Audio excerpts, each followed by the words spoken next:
en 1997, c'était la sensibilisation par recyclette.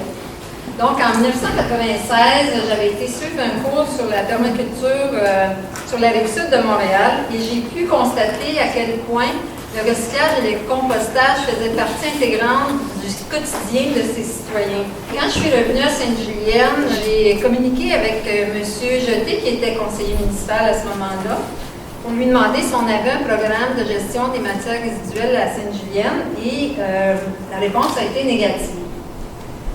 Donc, je me suis impliquée au niveau du comité de l'environnement au départ.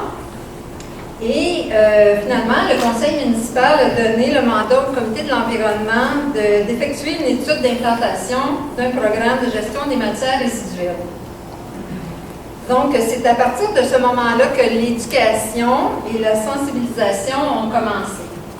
Donc, pour véhiculer le message et initier la population, sensibiliser les jeunes à l'importance de la protection de l'environnement, une mascotte est née qui s'appelait Recyclette. Donc, Recyclette avait mis un bac à ordures, elle avait fait un trou, puis elle avait mis des Il faut brodettes. que j'avise que Recyclette était personnifiée par Daniel. Sinon, on va pas bien sur la photo. On ne peut pas le dire. Moi, la Recyclette, ça fait quelques années, presque 20 ans.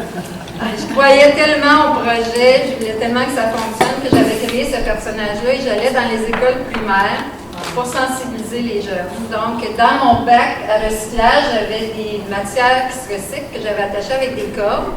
J'allais dans les classes des écoles, puis là, je disais, ben nommez-moi des matières qui se recyclent, puis les enfants me les nommaient. Donc, je les sortais de mon bac comme si c'était une boîte à surprise.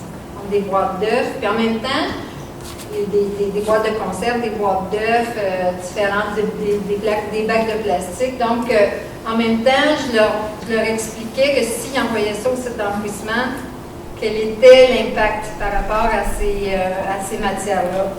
Donc, on sait que le verre, ça se recycle à l'infini, mais ça pollue quand même parce que ça va être là encore dans 3000 ans dans nos sites d'enfouissement. En tout cas, je ne vous ferai pas mon discours de l'époque, mais tout le monde sait ça déjà, mais je pense qu'il y a 20 ans, on avait une sensibilisation à faire par rapport à ça. Donc, en 1998, on a mis à la disponibilité de nos citoyens un conteneur pour le recyclage. Donc, les citoyens qui voulaient recycler pouvaient aller déposer leur matière. Comme on disait tantôt, aux élections de 1999, le candidat à la mairie, M. Jeté, m'avait demandé de me présenter dans son équipe. Donc, j'ai été élue pour la première fois en 1999 et ensuite pour les 3 mandats suivants, et ça jusqu'à l'automne 2013. En 2001, nous avons été avec la collecte porte-à-porte avec le bac bleu. Un concours parmi nos jeunes Juliennois nous avait permis de trouver un slogan qu'on voit un petit peu sur le panneau d'en haut qui s'appelait « Recycler, c'est garantir notre avenir ». En 2002, nous avons décidé de faire le lancement d'un concours d'embellissement. Donc, ayant en tête d'instaurer un concours d'embellissement pour les citoyens, nous avions fait une visite sur le territoire avec les membres du conseil ainsi qu'avec le directeur général et l'inspecteur du temps. Ça nous a permis d'évaluer le potentiel d'une telle initiative. Donc, on voulait encourager les citoyens qui embellissaient déjà, mais en même temps, on voulait stimuler ceux qui ne le faisaient pas nécessairement puis qui avaient peut-être lieu d'apporter des améliorations.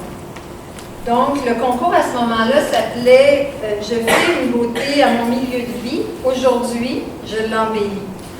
C'était un peu comme dans les salons de beauté où on prend une photo avant et après. C'est ce qu'on demandait aux citoyens pour le volet « Nettoyons nos environs ». Donc, on leur demandait de nous envoyer une photo avant leur projet d'amélioration et une photo après.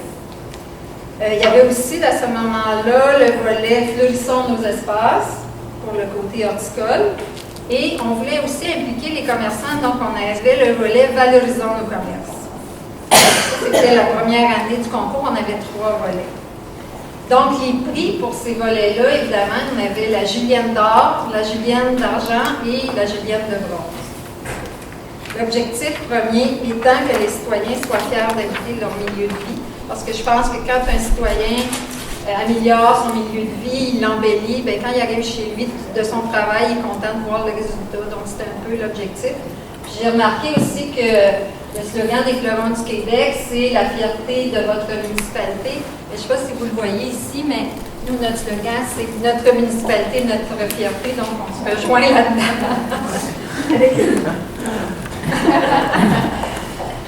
Donc, en 2003, on a été récipiendaire du Phénix de l'environnement. Donc, on était très fiers. Dans le fond, c'est la municipalité et les citoyens qui se sont mérités ce prix-là.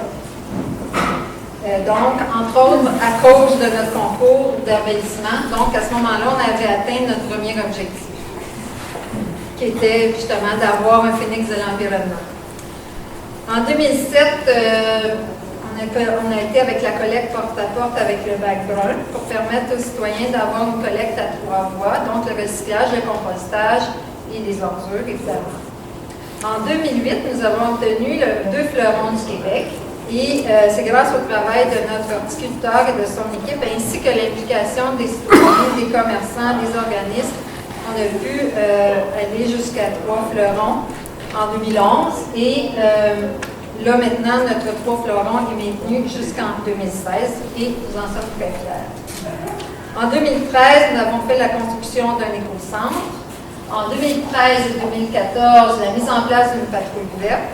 En 2015, notre concours Bon Débarras. La Julienne des Dames, afin de développer un sentiment d'appartenance à la population, nous avons personnalisé l'ensemble de nos outils de communication en utilisant un personnage, celui de la belle Julienne.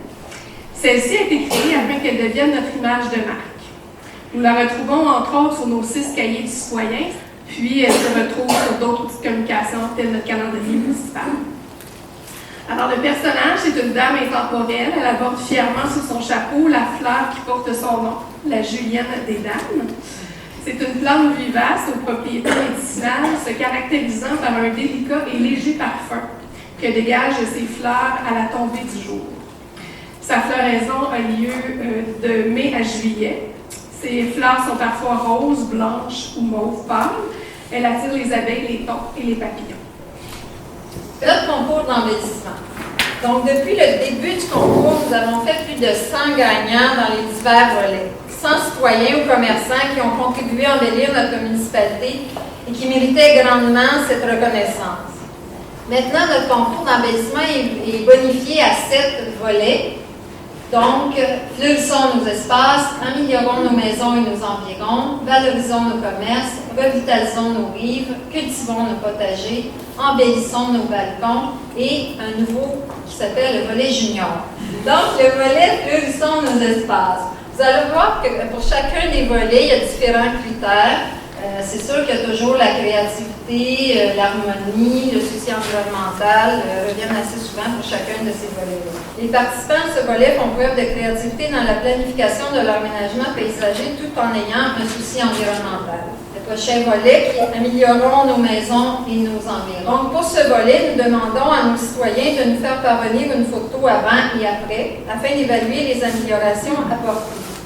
Les participants à ce volet améliorent l'aspect visuel de leur propriété en effectuant divers travaux.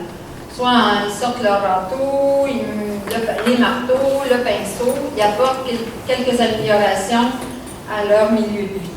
Le prochain volet qui est valorisons nos commerces. Donc, par ce volet, nous désirons rendre hommage aux bâtisseurs de notre milieu commercial qui travaillent à la croissance de l'économie locale de notre municipalité. Et dans ce cas-là, évidemment, c'est un affichage conforme, l'aspect général, les espaces d'entreposage. Et pour ce volet-là, tout particulièrement, ce n'est pas des montants d'argent, alors que dans les autres volets, pour tous les autres volets qui sont pour les citoyens, il y a des montants d'argent associés au prix, aux gagnants. Mais pour ce volet-là, c'est encore une fois la Julienne d'or, la Julienne d'argent et la Julienne de bronze, qui sont des laminés qu'on leur fait faire là, pour afficher dans leur commerce. Ensuite, un autre volet qui s'appelle « Revitalisons nos rives ». Donc, nous avons plus de 30 lacs et 2 rivières sur notre territoire. Donc, considérant cette richesse, nous devons encourager les citoyens qui protègent ces milieux naturels. Le prochain volet qui est « Cultivons nos potagers ». Bien, dans le fond, pour ce volet-là, c'est sûr que c'est pas la même, souvent, c'est pas les mêmes citoyens qui font des aménagements paysagers, qui font des potagers. Donc, on voulait cibler cette gamme-là de citoyens-là aussi. Donc, c'est pour ça qu'on a créé le volet « Cultivons nos potagers ». Donc, lors des visites, nous découvrons des trésors de la terre que nos citoyens cultivent avec passion. Et ils sont passionnés et fiers de nous montrer leur potager à chaque fois qu'on fait la visite. À chaque fois. Nous, comment ça fonctionne, c'est que les citoyens s'inscrivent, chacun dans un volet qui veulent s'inscrire, et il y a un comité de jury qui va sur place et qui va évaluer avec les critères d'évaluation. Ensuite, on a le volet embellissons nos balcons, en considérant que les citoyens situés dans le noyau villageois possèdent en général de petits terrains. Là, à ce moment-là, ce n'était pas équitable pour eux de s'inscrire dans le volet Pulsons nos espaces parce que souvent, ceux qui sont plus en ruralité ont un plus grand terrain, donc c'était moins équitable pour eux. C'est pour ça qu'on a créé ce volet-là, justement, pour le noyau villageois. Ensuite, le volet junior, ça s'adresse pour les enfants de 7 à 17 ans.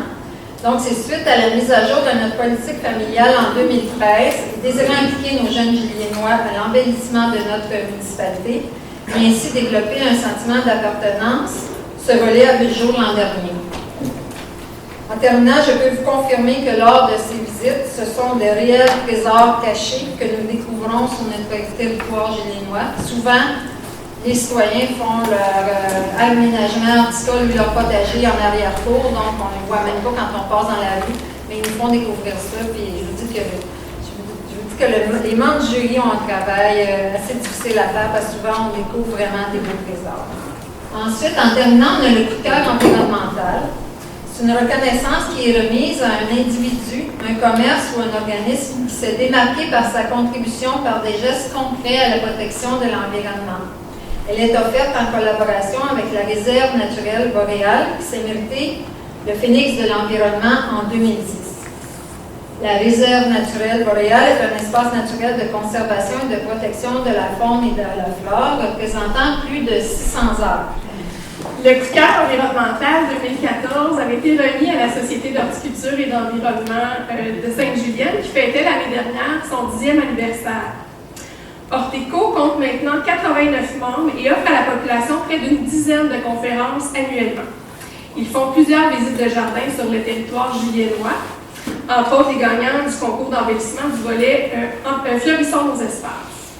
C'est un organisme qui s'implique activement auprès de la communauté afin d'éduquer, de sensibiliser jeunes et moins jeunes au respect et à la protection de l'environnement. L'association joue un rôle important au sein de la communauté. En transmettant leurs connaissances horticoles aux générations futures, ils contribuent à améliorer notre qualité de vie. Pour ne pas faire de jeu de mots, vous semez par vos nombreuses conférences et visites de jardin vos connaissances et compétences, et nous récoltons le fruit de votre savoir, en plus de vous avoir présent lors de certaines activités municipales, dont le Jour de la Terre, la Fête des voisins, notre concours d'embellissement, opération Grand nettoyage. Notre éco-centre Bon Débat. À Sainte-Julienne, le souci environnemental est un enjeu très important auprès de notre conseil municipal, et ce depuis bien des années. Et le territoire de la MRC de Montcalm, comptant 10 municipalités, offrait déjà à ses résidents 8 collectes de RDD, résidus domestiques dangereux. Mais la volonté du maire de Sainte-Julienne, M. Jeté, d'avoir un lieu de dépôt et de récupération des objets encombrants et de valoriser la plus grande proportion des matières reçues était au cœur de ses priorités environnementales. C'est donc en collaboration avec les municipalités avoisinantes, Saint-Esprit et Saint-Alexis, que l'Éco-Centre a pu ouvrir ses portes aux citoyens en juillet 2013. Plus de 6500 personnes ont visité l'Éco-Centre en 2014. L'Éco-Centre est ouvert de mai à octobre et cet été, en plus de desservir les 3 municipalités membres, nous offrirons les services à la municipalité de Saint-Jacques. Cette initiative environnementale permet de recycler entre 70 et 75% des articles plutôt qu'elles se retrouvent au site d'enfouissement. Puis, afin de souligner le premier anniversaire de notre éco-centre, le comité de gestion a eu l'idée de lancer un concours « Trouve un nom à ton éco-centre ». Le concours s'adressait aux jeunes de 5e et 6e année des municipalités membres. Puis c'est la jeune Mathis Beaulieu, 11 ans, de l'école de Saint-Alexis, qui a retenu l'attention des membres du jury avec l'appellation Éco-Centre Bon Débarras. Maintenant, la patrouille verte. La municipalité de Sainte-Julienne s'est dotée d'une patrouille verte impliquant 2 étudiants patrouilleurs qui ont sillonné à vélo les rues de la municipalité durant les 2 derniers étés. Ils ont pédalé avec ferveur afin de sensibiliser les citoyens citoyens à la cause environnementale. En plus de favoriser les saines pratiques pour l'environnement, telles que le recyclage et le compostage, la patrouille verte a sensibilisé la population à la collecte de résidus domestiques dangereux, à l'économie de l'eau potable, ainsi qu'aux services offerts par l'éco-centre. Les patrouilleurs ont parcouru en moyenne près de 650 km, soit 325 km chacun, au cours d'un été, puis plus de 3000 citoyens ont été rencontrés au cours des 2 dernières années. Plusieurs aides-mémoires ont été distribuées, ainsi que des trucs et conseils utiles pour bien recycler et composter. Ce projet novateur a été rendu possible grâce au Conseil régional de l'environnement de la Naudière, le CREM, qui a offert son expertise à la municipalité afin de bien encadrer le projet. Il faut également noter l'implication de la Caisse des Jardins de Montcalm pour leur contribution financière, ainsi que le soutien de la firme EPI Environnement, qui a cru au projet et a participé à l'élaboration de divers outils de communication offerts aux citoyens rencontrés. Une autre activité organisée par la municipalité, c'est des activités dans le cadre du Jour de la Terre, qui nous est fêté le 22 avril. Alors, l'année dernière, grâce à la participation financière du CLD, le Centre local de développement de Montcalm, nous avons eu la chance de recevoir Mylène Paquette. Elle s'est adressée 2 fois plutôt qu'une aux Juliennois et Juliennoises. C'est tout d'abord aux élèves de 3e et 4e secondaire de l'École du Havre Jeunesse que la déterminée Mylène Paquette a partagé avec énergie et passion son périple, soit la traversée de l'Atlantique à la rame en solitaire. En soirée, c'est suite au lancement de la 9e édition du concours d'embellissement qu'elle s'est adressée aux 130 personnes présentes. Dévoilée personnalité de l'année 2013 lors du gala Le meilleur de nous-mêmes, Mylène Paquette a su captiver son public par le récit de son parcours extraordinaire. Cette année, la barrière était haute pour trouver une conférencière aussi captivante puis de ce calibre. Alors, le comité d'environnement a décidé de lancer un concours. Le concours Bon débarras pour continuer avec notre idée de l'éco-centre. On a reçu plusieurs œuvres. On vous en a mis 5 sur la table à l'entrée. On trouvait ça intéressant de vous montrer ce que la population avait fait avec leurs jeunes. Ils pouvaient être avec leurs parents aussi. Opération en nettoyage, mais ça a débuté en 2011. Les citoyens sont invités à participer à cette grande opération de nettoyage de leur terrain, des abords de route, des lieux publics. La collaboration des élèves de nos écoles primaires et secondaires sont également essentielles au succès de cet événement. La fête des voisins. Je disais en introduction que c'était une fête à saveur environnementale. Et en effet, c'est lors de cette journée que la municipalité offre gracieusement à ses citoyens la distribution de compost et d'arbres. Cette année, nous sommes heureux d'annoncer que nous remettrons des lilas japonais et des poiriers de Mandchourie, en plus des essences aborigènes offertes par l'Association forestière de la Naudière. La Société d'horticulture sera présente pour leur traditionnelle vente annuelle de plantes et de vivaces, dont la Julienne des Dames, qui part des petits semis pour remettre aux citoyens, là, mais même si on sait c'est envahissant, on l'offre quand même. Les jeunes du secondaire de l'école du Havre Jeunesse, eux, ils vont être présents avec des arbres à fleurs rares. Ils m'ont dit que c'était des Anthocéras. Alors, ça va sûrement susciter l'intérêt de certains là, qui s'y connaissent. C'est un arbre à fleurs rare, qui nous disait. L'activité a lieu depuis l'année dernière sur le site de l'éco-centre. Puis plusieurs kiosques d'information sont sur place, l'animation pour les enfants. Cette année, on va avoir un atelier de préparation de semis pour le jardin. Puis, on termine ça avec le populaire barbecue d'hiver. Alors, en terminant, un dernier projet, c'est celui du jardin communautaire. En fait, l'année dernière, la municipalité elle a autorisé l'utilisation d'un de leurs terrains afin qu'il soit utilisé sous forme de butte pour la réalisation d'un jardin communautaire. Ce projet pilote sur 2 ans est sous la supervision de la ferme éducative Panier Nature. Ça vise à promouvoir de saines habitudes de vie. Ça permet aux jeunes d'observer et de comprendre que les aliments résultent d'une saine biodiversité. Et ça permet également aux jeunes de comprendre l'impact d'une saine alimentation sur sa propre santé. Alors, ce projet jardin potager est disponible pour les parents, leurs enfants, ainsi qu'aux organismes qui seraient intéressés là, à cultiver divers fruits et légumes. Alors, c'est ce qui met fin à notre présentation. Je vous remercie en mon nom et au nom de ma collègue pour votre attention.